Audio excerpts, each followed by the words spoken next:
I would say like this sounds like a choose two out of three kind of like cap theorem or something.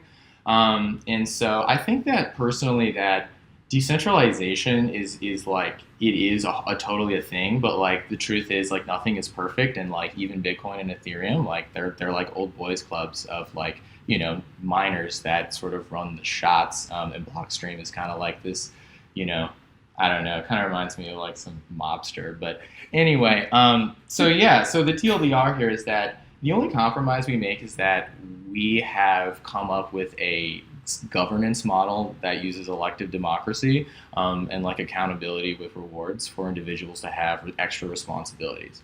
And so what we do is we allow for some parts of the system architecture, not like nodes in the cluster itself, but like we have other stuff like load balancer, we have like external data storage and like a periodic job that validates stuff so we can like keep people on call. And that will all run in like an AWS account that's like managed by the Stardust Collective.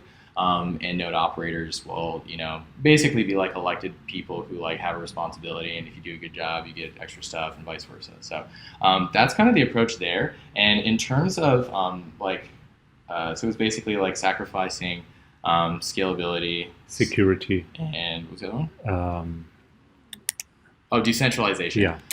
So in terms of security, there's actually like a really cool aspect. I think that Avalanche is similar to this as well. So, and I haven't read their stuff in ages, so please excuse me if I'm misspeaking. But basically, all it takes is one node in our network to prevent a civil attack.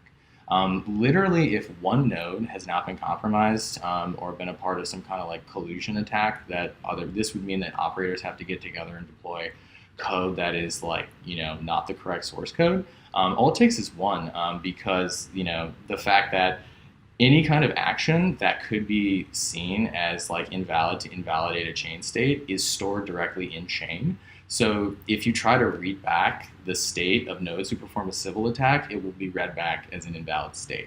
So if it takes one, all it takes is one node to keep the cluster online, and then we can rejoin nodes to that one node, or we can join extra peers to that one node to kick consensus off again, because that node will have forked from the other peers. And so that's also kind of part of how the redownload works as well. So now I'm thinking maybe I should spend some time talking about that, and maybe going over Hashgraph as well. I think had something similar, but we took it to the next level. So yeah.